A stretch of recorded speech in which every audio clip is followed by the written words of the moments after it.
Mas eu vinha pensando e orando sobre o que pregaria.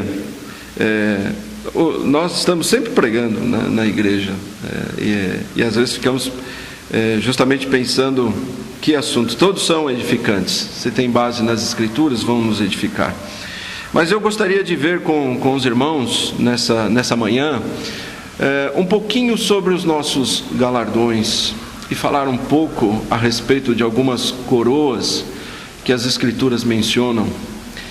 Eu creio que é um assunto muito importante, porque isso está ligado ao nosso trabalho para Cristo e o reconhecimento desse trabalho, a forma como ele é feita e como nós, vamos dizer assim, ainda somos muito privilegiados pelo fato de ainda ser salvos, prestarmos, vamos dizer, serviço a Cristo, e Ele ainda assim nos galardoar, ou seja, Ele vai um dia reconhecer o nosso trabalho que for feito por Ele, baseado naquilo que Ele tem ensinado.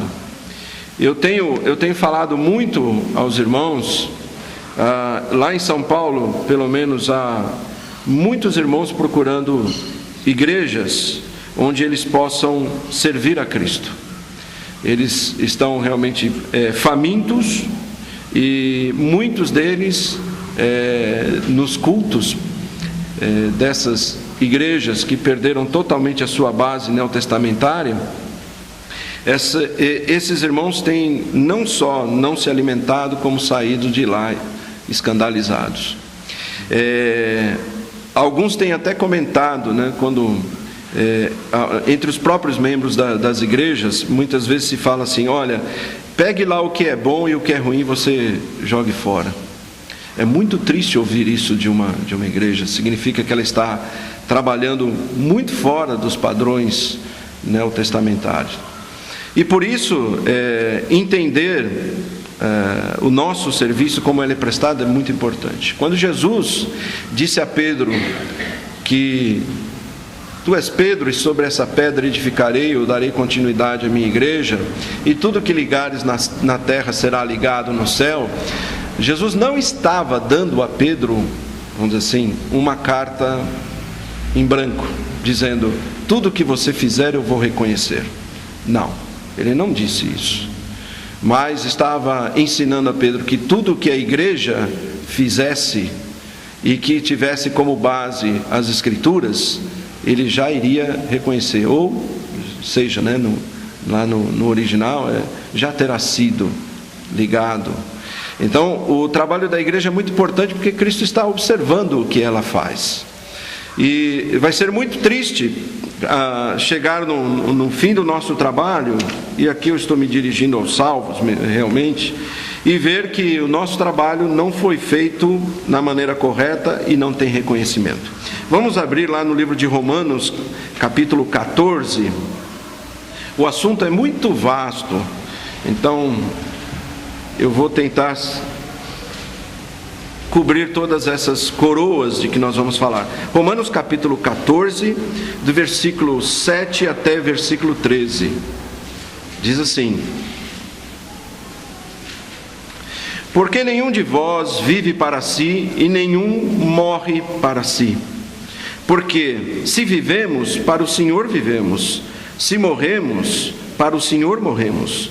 De sorte que, ou vivamos ou morramos, somos do Senhor. Porque foi para isto que morreu Cristo e ressurgiu e tornou a viver, para ser Senhor, tanto dos mortos como dos vivos. Mas tu, por que julgas teu irmão? Ou tu também, por que desprezas teu irmão? Pois todos havemos de comparecer ante o tribunal de Cristo. Porque está escrito: como eu vivo, diz o Senhor, que todo joelho se dobrará a mim e toda língua confessará a Deus. De maneira que cada um de nós dará conta de si mesmo a Deus. Assim, que não nos julguemos mais uns aos outros, antes seja o vosso propósito não pôr tropeço ou escândalo ao irmão. Todos nós devemos comparecer ante ao tribunal de Cristo. 2 Coríntios, capítulo 5, verso 10.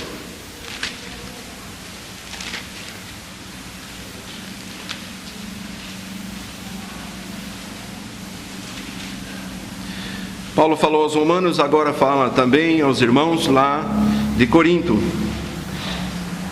Porque todos devemos comparecer ante o tribunal de Cristo, para que cada um receba segundo o que tiver feito por meio do corpo, ou bem ou mal. Bom, isso é um assunto que Paulo sempre ensinou, nosso serviço, como ele deve ser feito. Paulo teve muitos problemas pessoais na igreja de Corinto, porque a igreja de Corinto não reconhecia o seu ministério. E várias vezes Paulo sofreu muito, teve muita paciência, na verdade, com aquela igreja. E aquela igreja, em determinado momento, começou a trabalhar e se desviar mesmo daquilo que ele havia ensinado. Então, lá em 1 Coríntios capítulo 3, voltando um pouco, Paulo vai falar aos irmãos justamente a respeito disso, ensina aos coríntios ele vai falar muito sobre a natureza da igreja, e junto com isso ele fala de militar legitimamente, trabalhar dentro das regras, não tentar trazer para dentro da igreja o mundo, e poder servir a Cristo de maneira correta. Como ele era muito desprezado, alguns acham que Paulo era baixinho e careca, fraquinho. Os coríntios falavam que a presença dele era bem fraca, e a palavra dele mais ainda. Quer dizer, ele não tinha nada de retórica, vamos dizer assim, de boa pregação. Ele não sabia se apresentar bem, ele não sabia falar bem. Então os coríntios criticavam ele muito por isso. E Paulo falou: olha, eu prego a Cristo e esse crucificado. Então essa era a mensagem dele, não se importando muito com isso. Mas ao mesmo tempo ele percebeu e tinha que corrigir justamente a maneira como eles estavam trabalhando lá na igreja em Corinto. E por isso o capítulo 3 ele vai falar que a natureza da igreja e do nosso serviço, para ser reconhecido, tem que estar dentro desse padrão. E uma das coisas que ele fala é que a própria natureza da igreja, ou a maneira como ela foi instituída e o serviço que ela deve prestar, ela não pode se encontrar dividida. Uma igreja não pode se dividir. Uma igreja não pode ter irmãos que tenham ou provoquem divisões nela. E isso deve ser corrigido imediatamente. A igreja deve se manter, na verdade, unida. Por isso ele vai escrever, diz aqui, capítulo 3: E eu, irmãos, não vos pude falar como a espirituais, mas como a carnais, como a meninos em Cristo. Há muita discussão se existe realmente o crente carnal. Alguns acreditam que existem 3 tipos de pessoas, o não salvo, o salvo e o crente carnal. Isso é vamos dizer assim, é uma teoria que nós não acreditamos. O que nós cremos é que um crente pode agir carnalmente, por isso tem que ser corrigido. E quando Paulo escreve lá, era exatamente isso que estava acontecendo. Olha, irmãos, a natureza do nosso serviço e da igreja não permite que nosso serviço seja baseado na carne, porque, como nós vamos ver, isso vai atrapalhar nossa coroa no final, o serviço que nós prestamos. Não vamos ter prêmio por isso. Ele diz: com leite vos criei e não com carne, porque ainda não podíeis, nem tampouco ainda agora podeis. Paulo está dizendo: eu gostaria de estar um pouco mais à frente e profundo, pregando um pouco mais profundo sobre Deus e sobre as coisas de Deus, sobre a palavra de Deus e tudo que cerca esse assunto, a igreja, Cristo. Ele falou: mas não posso porque vocês, se eu fizer isso, vocês não vão entender. Como é triste uma igreja entrar nesse estágio, porque o pastor sofre muito, porque nosso conhecimento não é cumulativo, vamos dizer assim. Os pastores precisam aprender e ensinar, porque nós também esquecemos. Então, quando nós estamos aprendendo e não conseguimos transmitir isso, nós estamos sendo edificados, sem dúvida nenhuma, mas não na medida que nós gostaríamos, porque a medida que nós gostaríamos é que a igreja nos acompanhasse nessa edificação, que o pastor crescesse e a igreja crescesse junto. Então Paulo falou: eu tenho muita coisa para ensinar, mas infelizmente não posso. Porque ainda sois carnais, pois havendo entre vós inveja, contendas, dissensões, não sois porventura carnais e não andais segundo os homens? Aí está. E aí ele vai começar a falar, existindo esse tipo de divisão na igreja, ele diz, é uma maneira de você mostrar que está agindo exatamente conforme o mundo. E parece que não aprendeu nada a respeito das coisas espirituais. Está agindo com seu velho homem. Porque dizendo um, eu sou de Apolo, e outro, eu sou de Paulo, porventura não sois carnais? Pois quem é Paulo e quem é Apolo, senão ministros pelos quais crestes, conforme o que o Senhor deu a cada um? Ele fala quem é ou o que é. E é interessante que essa palavra ministros, eu creio que vocês já ouviram falar do navio negreiro, que transportava escravos, né? Ou navio com remadores, antigamente. Esses ministros que ele diz aqui, a palavra é realmente alguém que é um remador. E no navio ele ficava exatamente na parte mais, vamos dizer assim, desagradável possível. Ele ficava, vamos dizer assim, no último andar. Era o menos reconhecido. Normalmente quando, o que você sabe fazer? Nada, então vai remar lá, porque podemos usar você. Paulo está dizendo, nós somos esses remadores, nós somos ministros. Porque tanta ênfase, na verdade, aos pregadores? O que é Paulo e o que é Apolo? Diz aqui, eu plantei, Apolo regou, mas Deus deu o crescimento. Por isso, nem o que planta é alguma coisa, nem o que rega, mas Deus que dá o crescimento. E tudo que nós fazemos na igreja, sem dúvida nenhuma, e todos os dons que nós recebemos, vêm de Deus. Há um grande erro de achar que os dons são coisas naturais. Dons não são coisas naturais. Os dons que Deus dá à igreja, existem os dons naturais e sobrenaturais. Os sobrenaturais foram temporários, já passou, e nós não necessitamos deles, porque a Bíblia já está completa. Existem outros dons que Deus dá à igreja, e Ele dá à igreja, e como diz Paulo, Ele dá a cada um como quer. E o que regula todos esses dons é que eles devem ser usados não para edificação própria, mas para a edificação da igreja. Por isso, nenhum crente pode realmente crescer ou se desenvolver fora da igreja. Não existe. Deus não dá dons fora da igreja.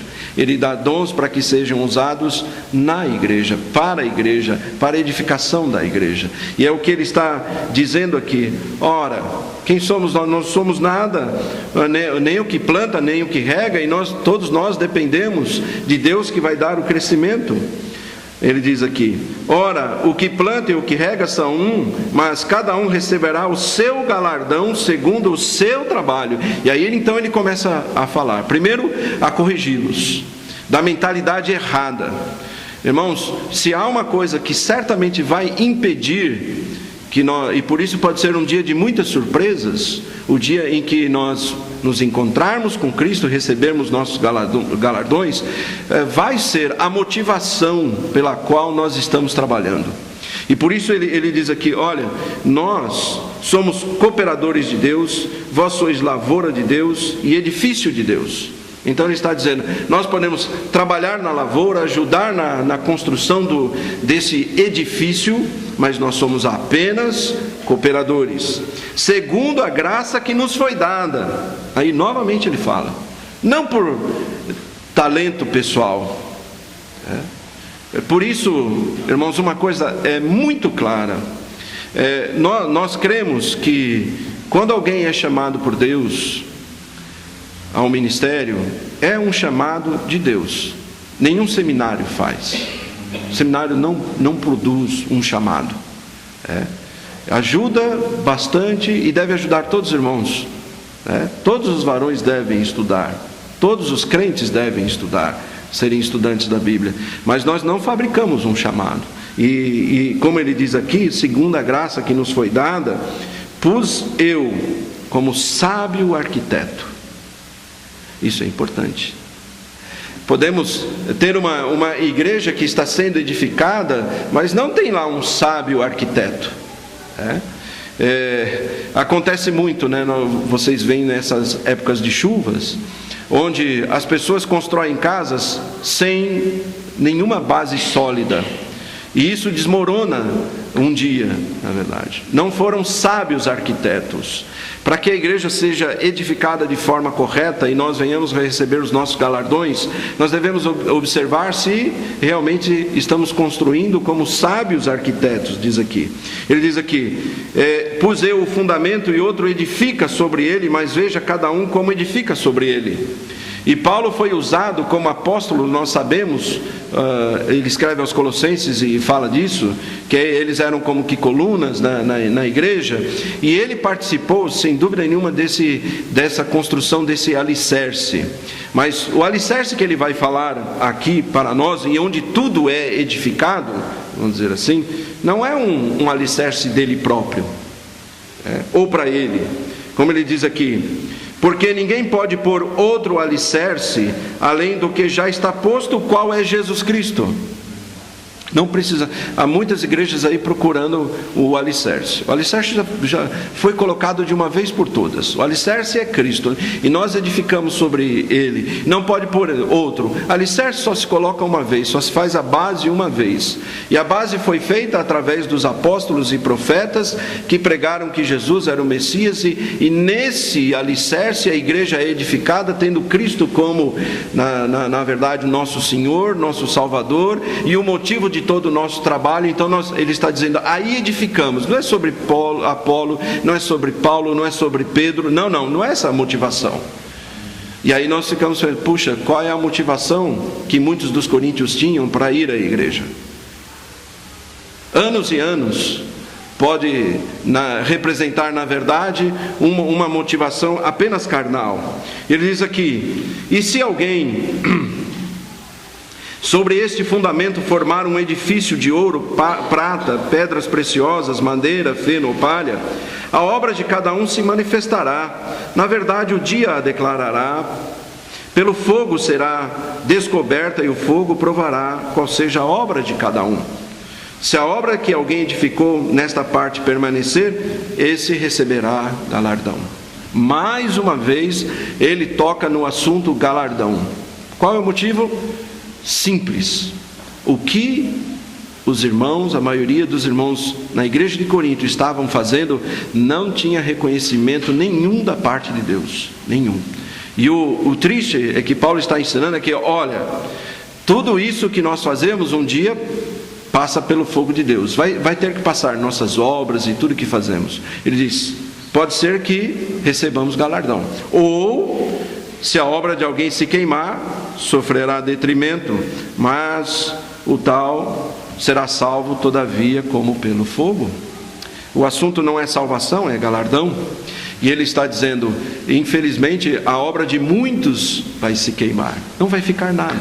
Isso ele fala exatamente sobre o galardão.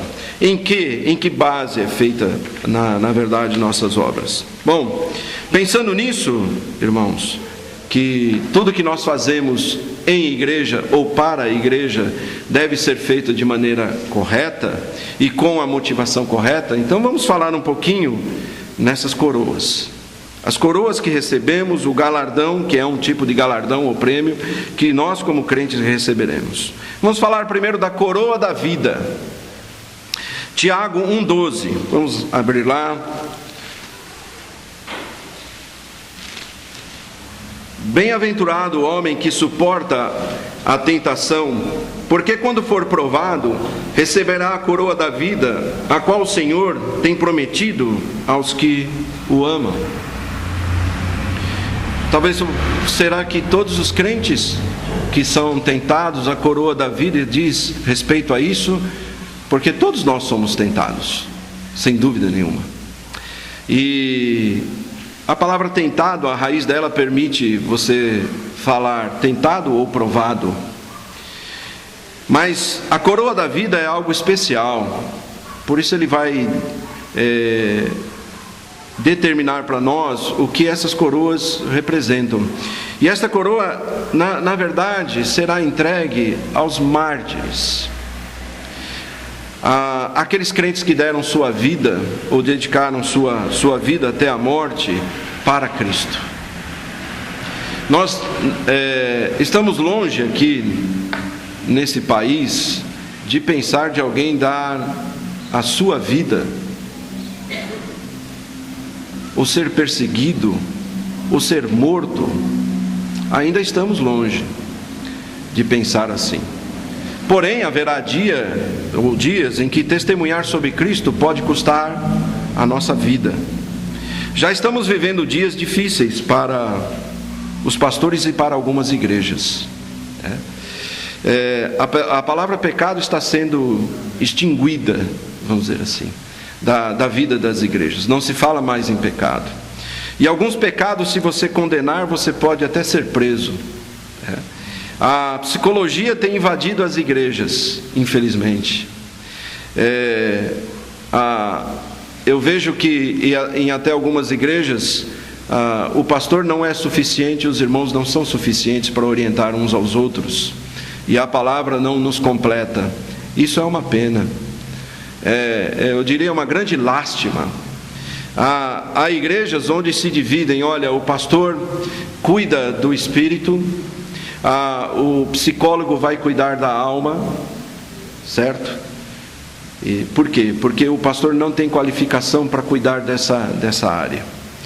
Eu quero dizer que isso, vamos dizer assim, não tem fundamento bíblico. E mais, vamos dizer assim, igrejas têm aderido a isso. Quero dizer bem claro, irmãos, que eu acredito que a Bíblia é toda suficiente, vamos dizer assim, ela é completa para nossa orientação, e tudo que precisamos nós vamos encontrar aqui. Mas nós temos que entender uma coisa: nós de maneira alguma podemos nos comportar como vítimas, porque é o que a psicologia faz. A psicologia não mostra ao homem o seu pecado, mas tenta justificar seu pecado e mostrar que ele, coitado, é um coitado, é um fruto talvez da família, da sociedade e de tudo mais, mas não dele mesmo. Por isso, pregar contra o homossexualismo vai acabar se tornando um grande problema em muitas igrejas. Talvez muitas igrejas terão que se reunir em casas. Entre nós pastores até já houve um tempo de fazermos um fórum para ver como nos comportamos e como fazemos para não cairmos, vamos dizer assim, de uma maneira ingênua no laço desses homens. Muito triste. E talvez isso caminhe de uma tal maneira, irmãos, e vai ser difícil para a igreja, cada vez mais continuar a pregar que pecado é pecado. Toda palavra, obra ou desejo que vá contra a lei de Deus. E nós devemos dizer aos homens: isso é pecado diante de Deus, e você está condenado diante de Deus se não se arrepender desse pecado e de todos os seus pecados, não só de um, mas de toda a sua vida. E por isso muitos irmãos ganharão a coroa da vida, porque eles não perderam a sua vida por qualquer coisa. Eles perderam sua vida por amor e por testemunho do Evangelho. Apocalipse capítulo 2, verso 10. Cristo, escrevendo à igreja em Esmirna, diz: nada temas das coisas que hás de padecer. Eis que o diabo lançará alguns de vós na prisão, para que sejais tentados. E tereis uma tribulação de 10 dias, sê fiel até a morte, e dar-te-ei a coroa da vida. Aí está a coroa da vida. Não é para qualquer um, será para aqueles que realmente estiverem dispostos a dedicar a sua vida e pregar o evangelho do arrependimento. Isso é que vai causar, na verdade, a morte, e causou a morte de muitos irmãos, a pregação do evangelho do arrependimento. O evangelho do arrependimento causou a morte de João Batista, porque quando ele pregou que Herodias não podia ser mulher de Herodes, ele perdeu sua vida. Ele perdeu sua vida. E por isso, eu creio que João Batista terá uma coroa especial por isso. Tiago fala disso, Apocalipse fala disso. Paulo aos Filipenses, como vimos, capítulo 2, vamos ler lá, verso 16. Filipenses 2,16. Olha que interessante, irmãos. Filipenses 2,16. Diz assim: retendo a palavra da vida, para que no dia de Cristo possa gloriar-me de não ter trabalhado em vão. Se não existisse esse risco, Paulo não escreveria. Se nós pudéssemos fazer tudo o que sentimos no coração, sem critério nenhum, Paulo não escreveria dessa maneira. Por isso ele está dizendo: olha, irmãos, eu posso correr e trabalhar em vão. Verso 25: julguei contudo necessário mandar-vos Epafrodito, meu irmão, cooperador e companheiro nos combates, e vosso enviado para prover as minhas necessidades. E quando Paulo fala companheiro de combate, irmãos, é porque pregar o evangelho naquela época significava risco de morte. E por isso Epafrodito era um companheiro de combate. E ele vai dizer aqui, verso 27, eu estou resumindo, né? De fato esteve doente quase à morte, mas Deus se apiedou dele, e não somente dele, mas também de mim, para que não tivesse tristeza sobre tristeza. Por isso vou-lo enviei mais depressa, para que, vendo outra vez, vos regozijeis e eu tenha menos tristeza. Recebei-o, pois, no Senhor com todo gozo, e tende-o em honra. Olha só o que Paulo está dizendo acerca de Epafrodito. Irmãos, recebam esse irmão. Ele esteve quase morto, quase morreu mesmo. Vocês estavam preocupados com ele, tinha razão. E essa é a situação dele. Recebe ele em honra. Por quê? Porque pela obra de Cristo chegou bem próximo à morte, não fazendo caso da vida, para suprir para comigo a falta do vosso serviço.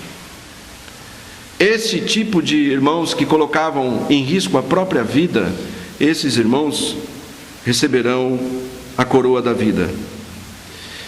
Atos capítulo 21, verso 13.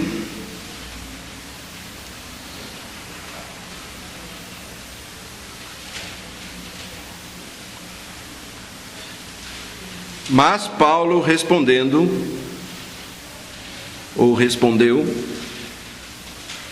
dizendo: que fazeis vós, chorando e magoando-me o coração?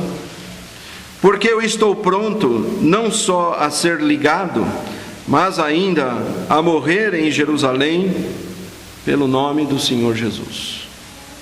Como eu disse, talvez para nós seja difícil de entender isso, mas foi e será uma realidade na vida de muitos cristãos. E por isso eles terão a coroa da vida. Resta pensar se nós estamos preparados um dia para trabalhar dessa maneira e receber essa coroa. Segunda coroa, irmãos, 1 Pedro capítulo 5,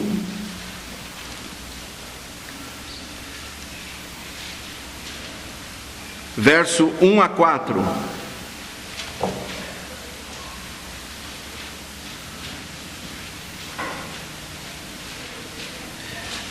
Aos presbíteros ou pastores que estão entre vós, admoesto eu, que sou também presbítero com eles e testemunha das aflições de Cristo e participante da glória que há de se revelar.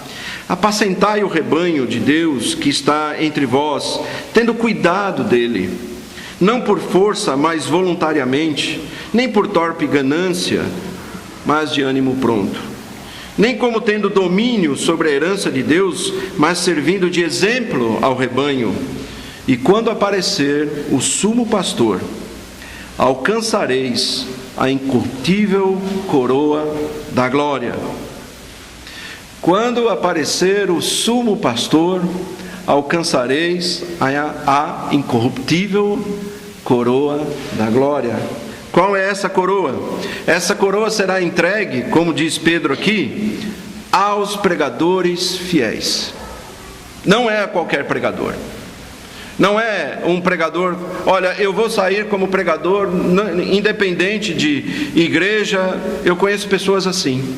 Eu conheço pessoas que não estão ligadas, não querem estar ligadas a uma igreja, e eles se acham um pregador itinerante.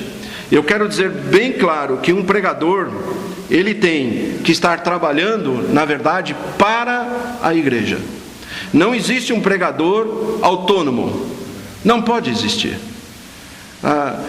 Nós vamos ver que o dom de pregar, o chamado ao ministério, isso tudo é um dom, mais uma vez, dado à igreja, que Deus dá a serviço da igreja. E muitas pessoas sabem que, ao sair para pregar, até a igreja, para enviar determinado irmão a pregar, esse irmão tem que estar preparado. Paulo falou a Timóteo: o que de mim entre muitas testemunhas ouvistes, confia-o a homens fiéis que sejam idôneos para também ensinarem a outros. Não é qualquer pregador, não é. Eu já vi muitos casos em que muitos irmãos vêm à igreja. Eu já vi casos de irmãos que destruíram sua família e chegaram à igreja, apresentado até pelo próprio pastor, dizendo: ele é um excelente evangelista. Já bateram na minha porta, em certa ocasião, apresentando um determinado irmão, falando: ele é excelente evangelista, mas destruiu sua família. E na ocasião eu disse para esse irmão: olha, eu conheço um homem que pregou o evangelho durante 120 anos, ganhou somente sua família, e por causa dele eu estou aqui. Então, o que eu posso dizer para você é: vá reconstruir sua família. Nós não precisamos de pregadores assim, porque a incorruptível coroa da glória será dada aos pregadores fiéis, irmãos. E por isso a igreja deve realmente reconhecer aquele pastor que é fiel em pregar a palavra. E deve fazer todo o possível para que esse pastor continue a pregar. E não deve de forma alguma diminuir ou desprezar vamos dizer assim, o ensino que ele faz e que ele entrega à igreja. Porque, como Pedro disse aqui, ele está escrevendo aos presbíteros. Ele está dizendo aos presbíteros que estão entre vós, vários. Ele está dizendo: eu admoesto que vocês, para receber a incorruptível coroa da glória, apacentem, cuidem do rebanho de Deus. E ele sabia muito bem o que era isso. Lembra quando ele foi restaurado? E Jesus falou para ele: cuida das minhas ovelhas. Lembram disso? E ele confessou que ele não tinha o amor devido a Deus, a Cristo. Falou: não te amo como eu disse que amava. É verdade. Porque na hora que nosso amor é realmente provado, aparece o grau de amor que nós temos. Mas Pedro compreendeu que ele não amava a Cristo a ponto de dar a vida por ele. Não. Acabou depois, nós sabemos, crescendo muito em amor e morrendo em prol do Evangelho. Mas naquele momento, ele ainda não era um crente pronto a dar a vida por Cristo, mas achava que era. Mas quando se tornou, diz aqui, nós vemos, mais maduro, e um pastor maduro, então ele escreve a outros pastores e diz: olha, vocês vão cuidar do rebanho de Deus, apacenta ele, cuida dele, alimenta ele, não por força, mas voluntariamente, não por torpe ganância, não para ficar ricos, como nós vemos muito, mas de ânimo pronto. Irmãos, essa coroa depende muito da forma como o pastor trabalha, muito. E ai dele, se em algum momento ele começar a fazer o trabalho dele de maneira desleixada. Ele está colocando em risco a coroa que ele vai receber. Imagina, irmãos, como nós dizemos aqui, cada pastor um dia vai comparecer perante Deus para receber da parte dele uma coroa. E vai depender de como ele trabalhou. E se ele trabalhou fora das regras, Por isso, o pastor não pode estar sujeito a nada que tire a autoridade dele das Escrituras. Nada. Dinheiro, posição social, famílias na igreja. É muito triste. Às vezes eu ouço de famílias que simplesmente vão embora da igreja por assuntos tão bobos, vamos dizer assim, tão fúteis. Acabam discordando do pastor de coisas tão pequenas, ou às vezes de coisas tão importantes, que o pastor tem que se manter, na verdade, firme. E Timóteo, lá no livro de 1 Timóteo, capítulo 5, vamos ler. Verso 17: os presbíteros que governam bem sejam estimados por dignos de duplicada honra, principalmente os que trabalham na palavra e na doutrina. A Bíblia diz que nos últimos dias os homens teriam comichão nos ouvidos, e uma coisa que eles não gostariam é doutrina. Um pastor que queira receber a incorruptível coroa da glória, ele deve ser profundo em doutrina, e deve doutrinar a igreja. E aqui Paulo está dizendo a Timóteo: olha, os presbíteros ou pastores, esses governam bem. Ele está dizendo, sabe o que é governar bem? Ele mesmo dá aqui: principalmente aqueles que trabalham na palavra e na doutrina. Governar bem, uma igreja pode não ter muitos recursos, mas se ela é uma igreja bem doutrinada e bem fundamentada na palavra, ela está sendo bem governada. Então, independente, é gostoso chegar em determinada igreja e ver que ela é bem governada, ao contrário de outras. Porque diz a Escritura: não ligarás a boca ao boi que debulha, e digno obreiro do seu salário. Está dizendo que é um trabalho, e muito trabalho. Quem sabe e quem está envolvido no trabalho de estudar as Escrituras sabe disso. Demanda muitas horas, muitos dias, anos, dedicação intensa para se aprofundar nas Escrituras e ensinar os irmãos. Esses obreiros, diz as Escrituras, deveriam ser dignos de duplicada honra, ou seja, honre eles com salário, no sustento deles. Por isso, irmãos, ajudar os obreiros e o seu pastor, você está fazendo com que ele tenha tempo e possa se dedicar para um dia receber a incorruptível coroa da glória. E você vai receber disso já imediato. Atos 20, 24. Diz assim, Atos 20, 24: mas em nada tenho a minha vida por preciosa, contanto que cumpra com alegria a minha carreira e o ministério que recebi do Senhor Jesus para dar testemunho do Evangelho da graça de Deus. E agora, na verdade, sei que todos vós, por quem passei pregando o reino de Deus, não vereis mais o meu rosto. Portanto, no dia de hoje vos protesto que estou limpo do sangue de todos, porque nunca deixei de vos anunciar todo o conselho de Deus. Nenhum pastor na face da terra conhece todo o conselho de Deus. Nenhum. Nós estamos todo dia aprendendo algo a mais. E um pastor fiel, ele quer aprender e ensinar todo o conselho de Deus. E como é necessário, como é importante. Irmãos, você tem um pastor fiel, quando você vem à igreja, sabe o que ele preparou para você? O conselho de Deus. É o único lugar na terra onde você encontra isso. Por isso, zele do seu pastor. E nós, pastores, temos que zelar do nosso ministério. Amém? Terceira coroa, irmãos, coroa de gozo. 1 Tessalonicenses, capítulo 2.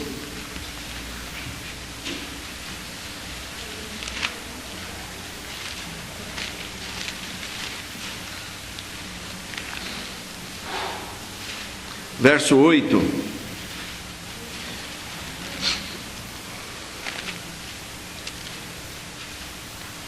Assim nós, sendo-vos tão afeiçoados, de boa vontade quiséramos comunicar-vos não somente o Evangelho de Deus, mas ainda as nossas próprias almas, porquanto nos éreis muito queridos.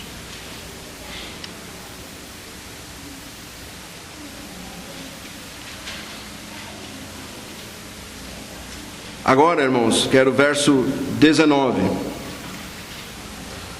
Porque qual é a nossa esperança, ou gozo, ou coroa de glória?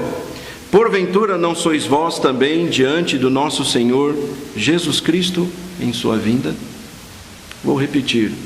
Porque qual é a nossa esperança, ou gozo, ou coroa de glória?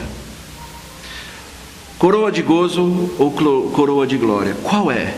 Paulo está dizendo: irmãos, vocês são tão afeiçoados, tão queridos. E depois ele diz assim: amo tanto vocês, que vocês são para mim, ou serão um dia, vou receber a coroa de gozo ou coroa de glória. Que coroa é esta? Irmãos, nós começamos a falar de algumas coroas. A coroa para aqueles que deram sua vida por amor a Cristo. A coroa aos pastores que forem fiéis no ensino da palavra à igreja. Agora já estamos entrando, na verdade, em coroas que todos os crentes participam também. Essa coroa será dada àqueles que dedicarem suas vidas a ganharem almas e cuidarem delas. Cuidarem delas. Nesse trabalho de anunciar o Evangelho. Não sei se vocês lembram, o verso 8 diz assim: assim nós, sendo-vos tão afeiçoados, de boa vontade quisermos comunicar-vos não somente o Evangelho de Deus. Não é só o Evangelho, ele diz, essa é a parte principal do nosso ministério, mas ele diz aqui, ainda as nossas próprias almas, porquanto nos éreis muito queridos. Bom, irmãos, o trabalho de anunciar o Evangelho é um trabalho de todo cristão. Todos nós devemos anunciar o Evangelho.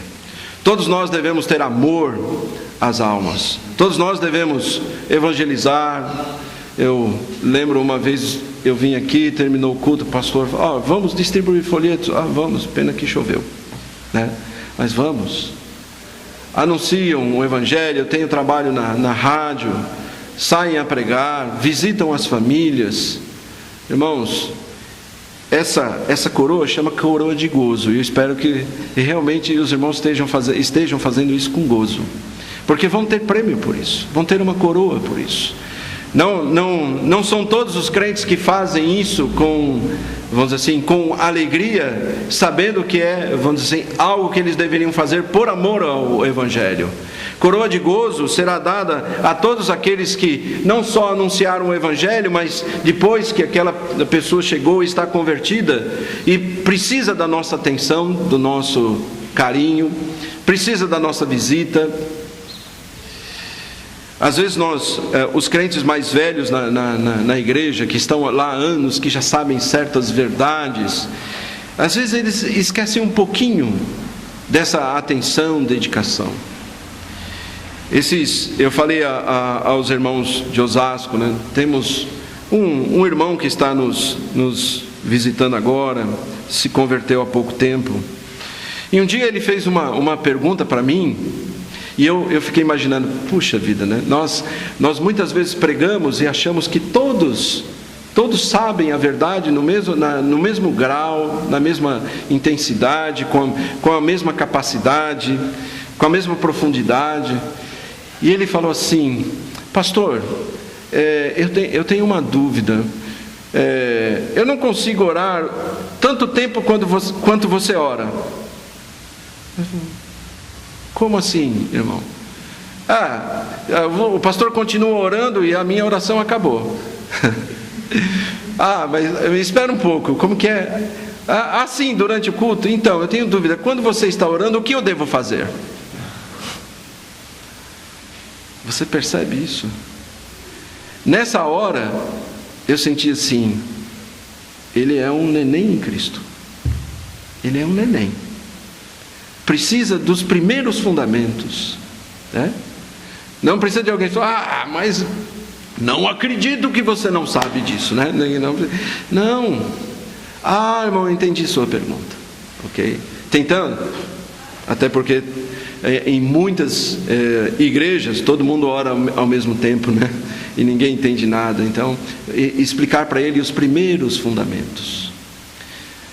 Coroa de glória, como ele diz aqui, ou coroa de gozo. Irmãos, ajudem os novos convertidos. Entenda que eles vão cometer erros que você já passou por eles. Às vezes esquecemos, né? Mas você um dia passou por eles. Precisou da mesma orientação. Atos capítulo 21, peguem lá, irmãos. Veja como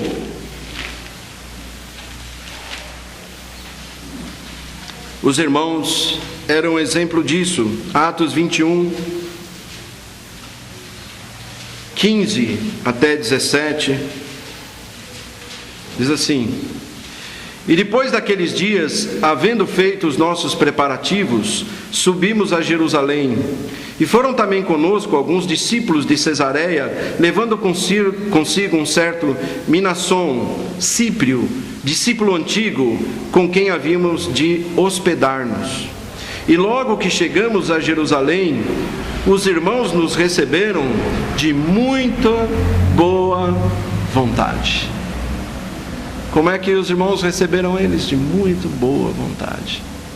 Muitas vezes, sem conhecer aqueles irmãos. É assim que nós devemos receber uns aos outros, de muito boa vontade. Eu quando venho para cá, eu sou recebido assim, eu posso dizer. Os irmãos me recebem de muito boa vontade. Aliás, sempre que eu vou, é gostoso ver isso. Mas entre nós também, irmãos, nós devemos receber os novos convertidos de muito boa vontade. Eu já vi crentes ficarem... Já viu quando você tem o primeiro filho? É ótimo, né? Primeiro filho. O segundo filho, aí vem... É mais uma alegria, mas o primeiro já fica desconfiado. E fica realmente enciumado. Tanto que em alguns casos você tem que realmente trabalhar. E eu já vi crianças, vamos dizer assim, atacarem até o próprio irmão. Tamanho ciúmes, vamos dizer assim. Eu já vi crentes com ciúmes dos novos convertidos que estão chegando à igreja. Ah, mas agora eu não vou ter a atenção total do pastor. Vou falar para você, não vai ter mesmo. Se isso dói, é verdade. Não vai ter, é impossível a igreja crescer e o pastor continuar dando a mesma atenção a você como dava antes. E não quer dizer que ele goste menos de você. Não, ele tem mais gente para cuidar. Pergunte a qualquer mãe. Você teve um filho, dedicava tempo a ele. 2, 3, 4. Você consegue dar o mesmo tempo? Não consegue. Você vai ter que repartir. E eles vão ter que aprender que o amor faz isso. O amor reparte. Então, em muitas igrejas, muitas vezes os crentes se comportam com isso, com esse tipo de atitude, que impede eles de receberem a coroa de gozo. Olha, receba os irmãos, receba eles com alegria, ajude, vá visitá-los, pergunte o que pode ser feito, ajude o pastor na edificação deles, socorra nas necessidades, nos primeiros passos. Certamente a falsa doutrina vai bater na porta deles, não vai demorar muito tempo, e você sabe que tem os testemunhos de Jeová, vamos dizer assim, aquelas seitas que batem na porta daqueles que começam a ter algum interesse pelo Evangelho, e eles lá, bom, agora eles têm interesse na Bíblia, vamos ensinar, vamos dizer assim, a nossa doutrina. Recentemente nós evangelizamos um casal e ele estava vindo na igreja, ele não parou de vir. Então eu falei aos irmãos, por favor, vá lá visitá-lo. Quando chegaram lá, puxa vida, sabe, eu fui lá na igreja Testemunho de Jeová e eu estava indo lá. Não, ok, vamos lá. Ajude a tirar isso. Então toda segunda-feira estamos na casa dele, toda segunda-feira. Esse é papel não só nosso, como, vamos dizer assim, de todos os membros. 2 Coríntios 12, 15. Eu de muito boa vontade vontade gastarei, e me deixarei gastar pelas vossas almas, ainda que, amando-vos cada vez mais, seja menos amado. Irmãos, isso aqui requer maturidade. Um crente dizer assim: eu vou me deixar gastar, eu vou me dedicar, vou gastar pelas almas, vou dedicar a ensinar aquilo que eu aprendi, ainda que ensinando aos outros seja menos amado deles. Paulo está falando com relação aos coríntios, que não reconheciam, como nós falamos, o ministério dele. Mas o que ele está dizendo aqui, o que motivava ele, não eram aqueles grupos, vamos dizer assim, ou aqueles irmãos que não reconheciam o ministério dele. Ele sabia que o ministério dele, de alguma forma, iria ser frutuoso. Eu me gastarei. Está disposto? A coroa de glória ou de gozo só será dada àqueles que estão dispostos a se gastar, ou se deixar gastar, na obra, pelos irmãos, por amor aos irmãos, dedicando-se a eles. Efésios 6, 6 e 7. Servindo de boa vontade, como ao Senhor, e não aos homens, sabendo que cada um receberá do Senhor o bem que fizer, seja servo, seja livre. Como é que devemos servir? De boa vontade. Dirigindo o nosso trabalho a quem? Ao Senhor, como ele diz aqui, não aos homens, como Paulo falou, ainda que eu seja menos amado, sabendo que cada um receberá do Senhor todo o bem que fizer, seja servo, seja livre. Sirva aos seus irmãos, sirva a sua igreja. Amém? Coroa da justiça, 2 Timóteo, capítulo 4, versos 7 e 8. Combati o bom combate, acabei a carreira, guardei a fé.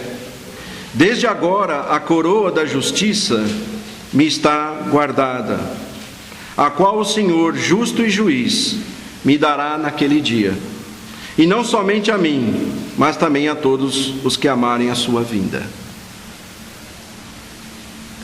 Combati o bom combate, acabei a carreira. A Paulo foi revelado, olha, a sua vida vai só até aqui, ok? E ele pôde dizer assim: bom, eu combati o bom combate, estava do lado certo, não estava do lado errado. É triste, né? Você estar do lado errado, lutar do lado errado. Por isso veja lá quem você serve. E ele diz aqui: desde agora a coroa da justiça, mais uma coroa, ele diz aqui, me está guardada, o qual o Senhor justo e juiz me dará naquele dia, não somente a mim, mas a todos os que amarem a sua vinda. Coroa da justiça. Para quem é essa coroa? É destinada àqueles que aguardam ansiosamente a vinda de nosso Senhor Jesus Cristo. E aí eu perguntaria, hoje, como é que está o seu coração com relação à vinda de Cristo? Você está aguardando?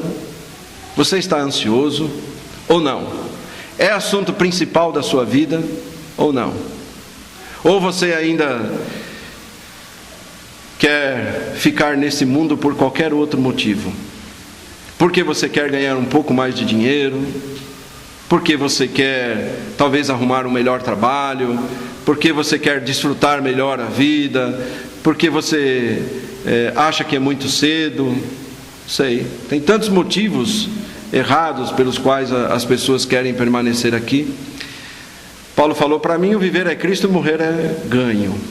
A razão de nós ficarmos aqui é porque nós somos mordomos. A partir do momento da nossa conversão, nós nos tornamos dispenseiros ou mordomos. O que Paulo está dizendo aqui é que a coroa da justiça está guardada e será dada àqueles crentes que estão sendo bons mordomos, trabalhando, esperando ansiosamente a vinda do seu Senhor. Mas há pessoas que, se eu falar assim, olha, você crê na vinda de cá? Eu creio. Olha, irmãos, eu já ouvi, em certa ocasião, quando nós decidimos estudar o livro de Daniel, eu lembro uma vez que um irmão fez um comentário assim: olha, meu pastor acha esse livro muito complicado, então ele prefere não estudar esse livro. Eu falei, como que é? Eu sei que ele é complicado mesmo, mas prefere não estudar, não falarmos sobre a vinda de Cristo, não sermos exortados a aguardarmos Ele ansiosamente, a vermos aonde devemos colocar nosso coração, a termos o olhar correto nas coisas que acontecem no mundo, a termos nosso olhar nas coisas que são de cima e não nas que são da terra. Deixar de estudar as profecias é um grande erro. Nós não vamos compreender tudo sobre as profecias, isso é certo. Assim como os santos do Velho Testamento tinham dificuldade de entender algumas coisas que hoje nós entendemos claramente, porque nós temos o Novo Testamento, então seja cuidadoso de julgar os santos do Velho Testamento, porque você tem mais revelação do que eles tinham. Mas tinham o suficiente, viu? Para crerem e obedecerem a Deus. Mas algumas coisas eles não entendiam. Como eu costumo dizer, há coisas que realmente nós aguardamos, mas esperar a vinda de Cristo, a atitude de esperar como mordomo, como ele diz aqui, mas a coroa da justiça não só a mim, mas a todos aqueles que amarem a sua vinda, significa que o seu coração não está mais aqui. Você pensa tanto nisso e nesse encontro, e você sabe que ele vai voltar, mas sabe que deve ficar como bom mordomo trabalhando. Então diz, nós vamos ler Lucas capítulo 12, verso 40 a 43. O bom mordomo vai vigiar.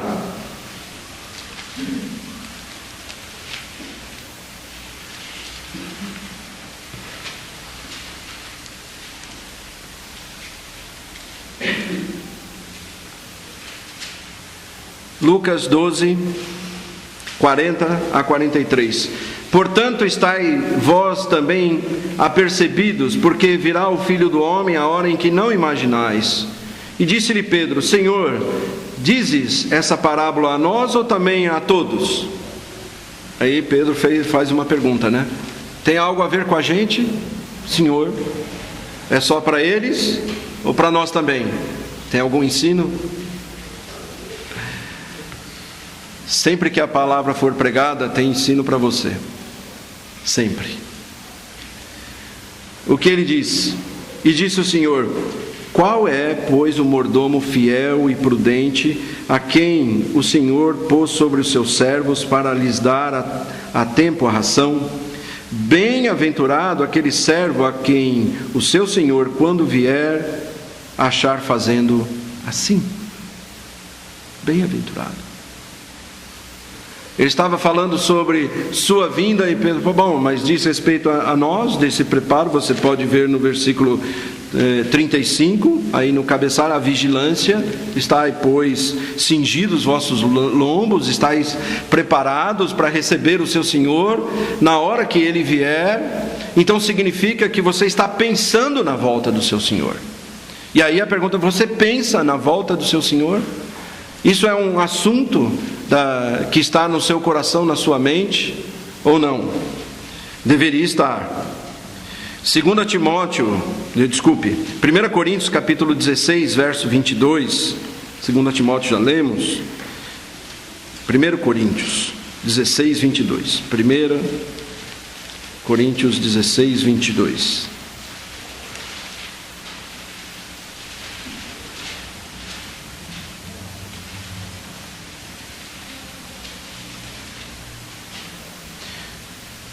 Se alguém não ama o Senhor Jesus Cristo, seja anátema, maldito. E logo depois vem uma palavra, Maranata. E o que quer dizer? Vem, Senhor. Vem, Senhor.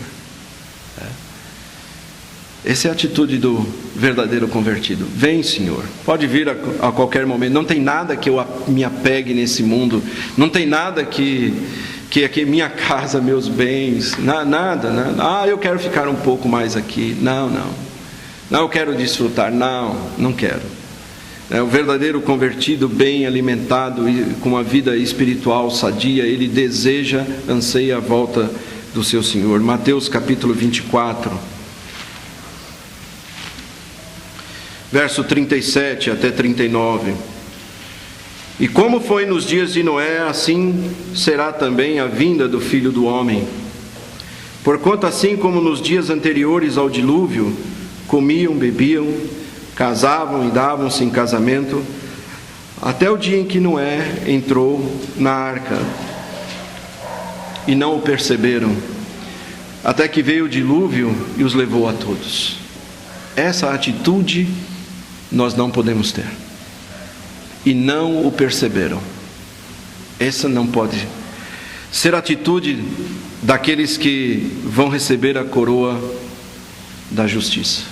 Ah, não estou nem apercebido, não estou nem me lembrando disso. Não, eu estou, na verdade, aguardando ansioso ou ansiosa a vinda de nosso Senhor Jesus Cristo.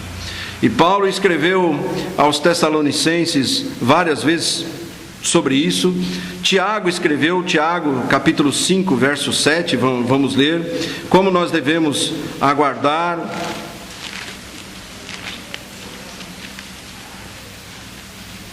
Tiago 5, verso 7, ele diz: sede, pois, irmãos, pacientes até a vinda do Senhor. Eis que o lavrador espera o precioso fruto da terra, aguardando-o com paciência até que receba a chuva temporã e serôdia. Sede pacientes, mas sejam como aqueles que estão esperando o seu Senhor. Você é um bom mordomo? Está esperando o seu Senhor? Tem pensado nele? Se alegra no fato dele voltar? Sonha com esse dia? Se você é assim, certamente vai naturalmente falar de Cristo, estar envolvido com as coisas espirituais e vai receber a coroa da justiça. Quinta coroa, a coroa incorruptível. 1 Coríntios 9, 25. Nós vamos ler.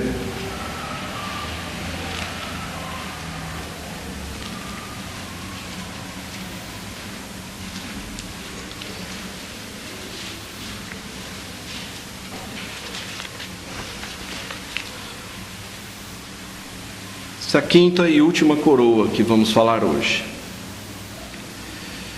Paulo falou aos coríntios de como deveriam servir, como deveriam trabalhar de forma legítima. Ensinou isso não só aos coríntios, aos romanos, a Tito, a Timóteo, sempre ensinou. E vai ensinar uma parte importante aqui da nossa vida, irmãos, para alcançarmos essa coroa. Importante aqui, coroa incorruptível. Olha o verso 25. E todo aquele que luta, de tudo se abstém. Eles o fazem para alcançar uma coroa corruptível. Nós, porém, está subentendido aí, né? Uma coroa incorruptível. Paulo sempre usou para os coríntios a figura, na verdade, de um atleta daquela época, né? E Paulo estava dizendo, olha, para ser um atleta, você não pode ter uma vida normal. Não pode. Um atleta não pode viver na churrascaria. Um atleta não pode comer a comida que nós comemos. Não pode consumir o açúcar que nós consumimos. Não pode. Ele tem que ter uma vida muito regrada, muito regrada. Por quê? Porque ele almeja, vamos dizer assim, atingir um alvo. E para atingir isso, ele tem que realmente fazer algumas coisas com o seu próprio corpo, como ele diz aqui. Mas Paulo está dizendo, vocês estão vendo aqueles corredores? vocês veem, pode ver naturalmente, que eles fisicamente são totalmente diferentes de nós. Lá perto da minha casa tem um lugar, o pastor Calvin foi um dia junto com o irmão Lawrence Justice, e nós fomos andar lá, né? Então, nós gostamos de correr lá. Então, lá é interessante, porque você vê quem é atleta e quem não é. Todo mundo vê que eu não sou. Então, não tem preocupação com isso, né? Mas de vez em quando eu estou lá correndo, passam algumas pessoas que eu tenho admiração. Puxa vida. E tem um rapaz que passa lá, ele tem o dobro do meu tamanho. Eu acho que as pernas dele são do meu tamanho.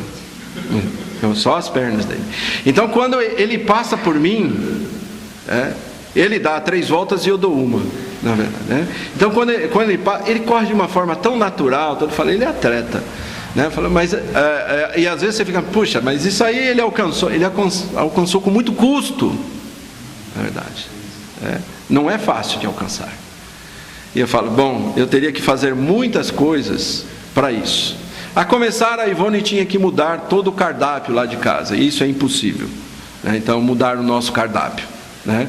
Porque ela teria que fazer um prato especial para mim, então eu fiquei desmotivado por isso, né? Brincadeira. Mas o que eu estou dizendo, a coroa incorruptível, essa coroa será entregue àqueles irmãos que consagraram suas vidas, procurando sempre dar um bom testemunho do Evangelho e não escandalizar de forma alguma o Evangelho de Cristo. São aqueles irmãos que subjugam seu corpo, como Paulo fez, a fim de não se tornar reprovado, como diz, na pregação do Evangelho, como ele vai dizer aqui, né? Antes subjugo, o verso 26 melhor, pois assim corro. Olha, por essa coroa incorruptível, ele diz, por essa eu corro, não como coisa incerta, tipo assim, sabendo se eu vou alcançar ou não. Esse é bom. Aquela coroa só um levava, só um. A coroa corruptível só um levava, a incorruptível muitos levarão. Ele diz, mas eu faço isso não como coisa incerta, assim combato, ele diz, e me esforço, me dedico, e diz aqui, não como batendo ao ar, não sabendo o que eu estou fazendo, né? Ele diz, antes subjugo o meu corpo e o reduzo à servidão, para que pregando aos outros eu mesmo não venha de alguma maneira a ficar reprovado. Coroa incorruptível será dada àqueles crentes que procuraram ou procuram viver uma vida consagrada. E como nós vamos ver aqui, nem todos os crentes receberão. Porque, como diz aqui, eles em tudo lutam, de tudo se abstêm, como diz aqui, e todo aquele que luta, de tudo se abstém. Irmãos, para ter uma vida consagrada, é como ser um atleta. Há coisas que nós vamos abrir mão. Vamos abrir mão? Não. Olha, não me interesso. Não. Isso pode atingir a minha vida espiritual.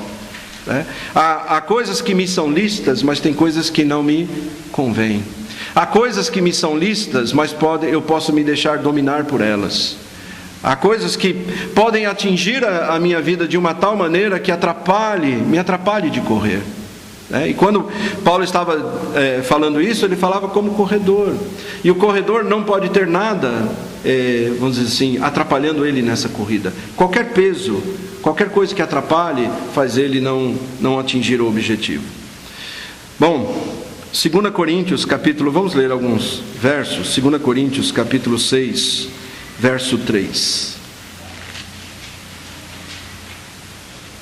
Paulo não queria ficar reprovado em seu ministério.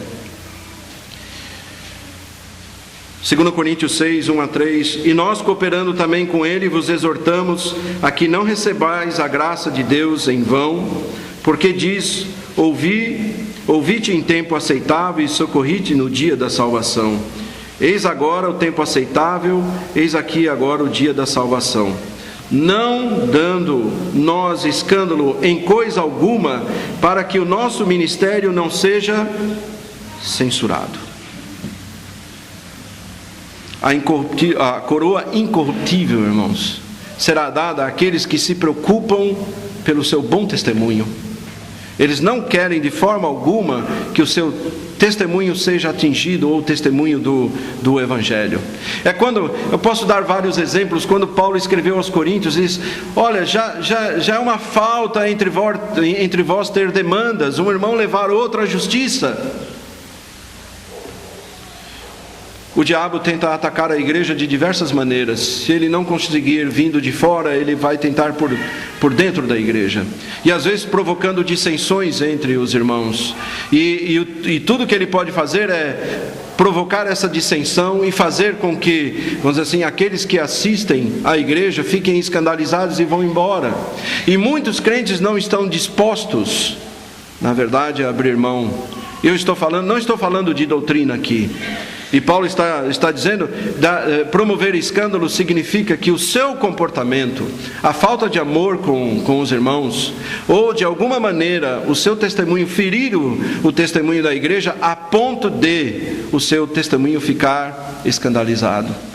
E ele diz: estamos atingindo a coroa incorruptível. Por isso, irmãos, a igreja tem disciplina. Certa ocasião eu falava com um novo convertido e falei para ele: é uma das coisas que a igreja tem é disciplina. E ele perguntou: mas vocês tratam pecados assim, falam abertamente? Sim.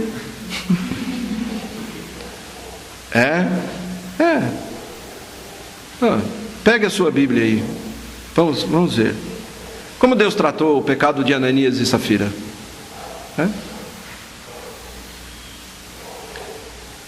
Oculto? Não.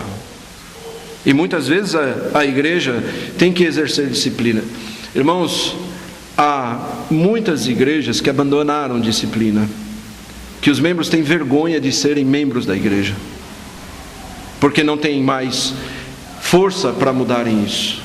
Irmão, zelem. Se você zelar do seu testemunho, eu não tenho medo da disciplina da igreja. Quando eu entrei na igreja, olha, a igreja tem disciplina. Ótimo, que bom. Amo ao Senhor, não quero ofendê-lo. E se ofendê-lo, eu mereço disciplina. Não, isso não me atinge, não tem problema. E não quero. Eu lembro uma vez, essa é uma das coisas que eu já comentei várias vezes, mas nunca saiu da minha mente. Nós estávamos no instituto e pastor Rosa um dia comentou conosco na aula para os pastores. Ele disse assim: irmãos, preste atenção, zelem do seu testemunho e zelem do seu ministério. Mas tem uma coisa: se você um dia pecar, ou melhor, se eu pecar contra a igreja, eu entro de joelhos para pedir perdão a ela. Ele tinha mais de 50 anos de ministério quando ele falou isso. E quando eu ouvi aquilo, eu entendi o respeito que ele tinha a Cristo e à igreja. É impossível recebermos uma coroa incorruptível se nós não tivermos zelo pelo nosso testemunho e zelo pela igreja. Se, como Paulo diz aqui, não dando nós escândalo em coisa alguma, para que o nosso ministério, diz aqui, não seja censurado. Irmãos, ele sabe que se de alguma maneira o testemunho da igreja for atingido, o diabo vai tirar proveito disso. A igreja deve agir com zelo e amor. Mas a igreja tem que ter disciplina, irmãos. E os verdadeiros convertidos, eles vão amar a disciplina. Eles vão amar a disciplina. E eles vão querer fazer parte de um local onde eles estão aprendendo a se comportar como devem na casa do Senhor, não é a casa deles. 1 Coríntios 10, 32, um pouco atrás. Veja quantas vezes Paulo recomendou aos irmãos isso. Ele diz: portai-vos de modo que não deis escândalo nem aos judeus, nem aos gregos, nem à igreja de Deus. nem aos que estão de dentro, nem aos que estão de fora, ele diz aqui, e nem à igreja. Como também eu em tudo agrado a todos, não buscando o meu próprio proveito, mas o que é de muitos, para que assim possam salvar. Zele do seu testemunho. Romanos capítulo 14, verso 13.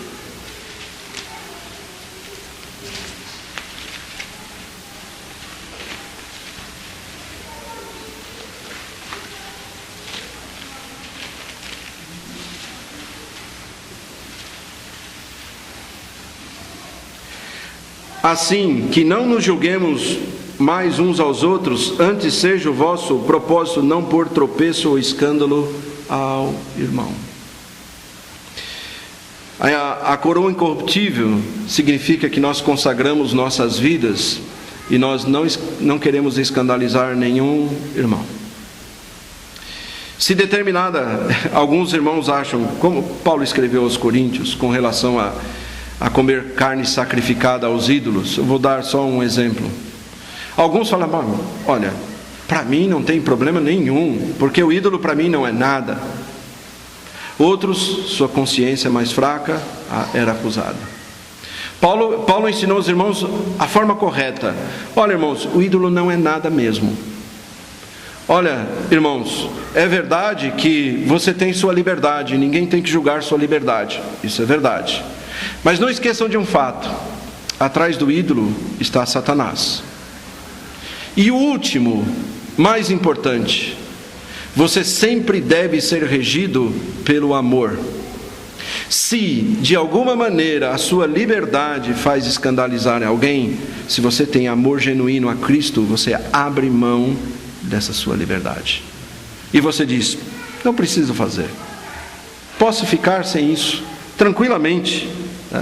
Romanos capítulo 14, verso 20, ele diz aqui, não destruas por causa da comida a obra de Deus. Ele está dizendo, olha, vamos entrar num ponto de discussão sobre determinados temas, onde temos ou não temos liberdade, onde alguns acham que tem, outros não, e que não são importantes, causar uma divisão na igreja.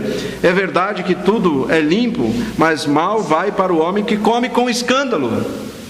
E que significa, irmãos, que na igreja nós vamos ter irmãos de determinadas consciências, a consciência mais forte, a consciência mais fraca, e eles creem que estão servindo a Deus dessa maneira, e eu não tenho direito de escandalizá-los. Verso 21, bom é comer carne, bom é não comer carne, nem beber vinho, nem fazer outras coisas, em que teu irmão tropece, ou se escandalize, ou enfraqueça. Ser membro de uma igreja significa que você está preocupado realmente com os novos convertidos e no bom uso da sua liberdade.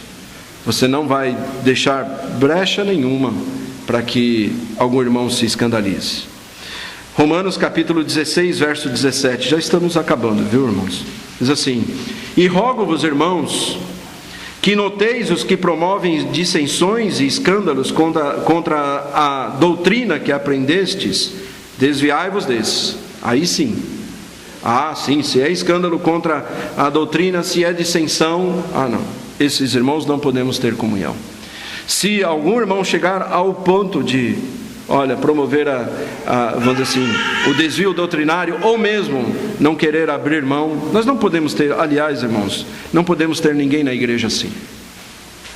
Quero dizer que para ser membro da igreja, você tem que estar disposto a abrir mão muitas vezes. E você deve amar os seus irmãos e não promover nenhum escândalo, nenhuma discussão que não vá ter proveito.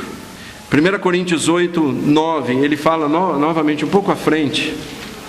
Veja mais uma recomendação. Mas vede que essa liberdade não seja de alguma maneira escândalo para os fracos. E assim vai. Versículo 13, ele diz, por isso, se a comida escandalizar a meu irmão, nunca mais comerei carne, para que meu irmão não se escandalize. E há tantas discussões. A igreja deve celebrar a ceia com vinho ou com suco de uva. Olha, irmãos, isso vai promover dissensão? Temos suco de uva, tão simples. Pega o suco de uva, para que? Lógico, tenho a opinião sobre isso, mas se isso vai promover, tão fácil de resolver. Mas parece que tem irmãos que eles gostam de uma polêmica, na verdade, que não vai ajudar nada a outro, só promover dissensão. Hebreus 6:10, para encerrarmos.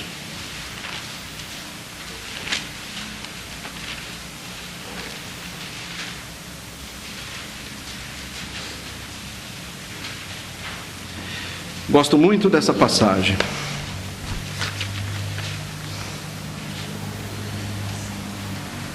Porque Deus não é injusto para se esquecer da vossa obra e do trabalho do amor que para com seu nome mostrastes, enquanto serviste aos santos e ainda servis. Amém? Nosso trabalho é servir a Deus, servindo aos santos. E no final, queira Deus que nós venhamos receber as coroas que Ele tem reservado para aqueles que assim trabalharam, para mim e para você. Amém? Deus abençoe sua palavra.